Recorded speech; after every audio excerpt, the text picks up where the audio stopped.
Car லவர்ஸா உங்களுக்காக தான் இந்த வீடியோ. தமிழ்நாட்டிலேயே அக்சசரிஸ்ல எந்த காம்போ கொண்டாந்தாலும் அதை விட 500 ரூபாய் பெஸ்ட்டா பண்ணி தராங்க. அந்த கடைக்கு தான் இன்னைக்கு விசிட் பண்ண வந்திருக்கோம். வாங்க வீடியோ மறக்காம சேவ் பண்ணி வச்சுக்கோங்க.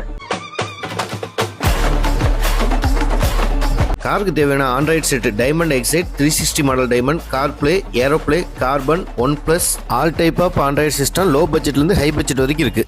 கார் மியூசிக் சிஸ்டம்லாம் 5000 ரூபாயிலேருந்து 50000 வரைக்கும் பெஸ்ட்டாக உங்களுக்கு பண்ணி கொடுத்துருக்காங்க. நீங்கள் எந்த ஆஃபர் கொண்டாந்தாலுமே அதை விட பெஸ்ட்டாக 500 ரூபாய் கம்மியாக தான் உங்களுக்கு பண்ணி தராங்க. ஆண்ட்ராய்டு சிஸ்டமே, 4 door speaker, reverse camera, panel இதெல்லாம் சேர்த்தியே வந்து மட்டும் நம்ம 8500 தான் காம்போ ஆஃபராக போயிட்டு. நம்ம கஸ்டமர் பார்த்தீங்கன்னா வெளியூர்லேருந்து வந்திருக்கிறாரு. கஸ்டமரோட ரிவ்யூ நீங்களே கேளுங்க. செட்டு சிஸ்டம் சவுண்ட்லாம் சூப்பராக இருக்குங்க. அது ரொம்ப பிடிச்சிருக்குங்க. நான் ரெகுலர் கஸ்டமராக இருக்குன்னு விரும்புகிறேன். கண்டிப்பாக நீங்கள் எனக்கு இன்னும் இதை விட பெஸ்ட்டாக பண்ணி கொடுங்க. நம்ம ஃப்ரெண்டு கரூர்லேருந்து அக்சசரிஸ் வாங்குறதுக்காக கம்மியாக இருக்குன்னு கோயம்புத்தூர் வந்தாரு. இதுவே ஒரு விளாக உங்களுக்கு எடுத்து போட்டுருக்கு. வேணுங்கிறவங்க ஸ்க்ரீனில் தெரிய நம்பரை யூஸ் பண்ணி தமிழ்நாடு பூரா டெலிவரி வாங்கிக்கிங்க. காருக்கு தேவையான எல்லா அக்சசரிஸுமே இங்கே இருக்குது. இந்த கடை கோயம்புத்தூர் கூட நியூ மார்க்கெட்டில் ஷாப் நம்பர் 17 லொக்கேட் ஆயிருக்கு. கடையோட லொகேஷன் வேணா கார்னு கமெண்ட் பண்ணுங்க.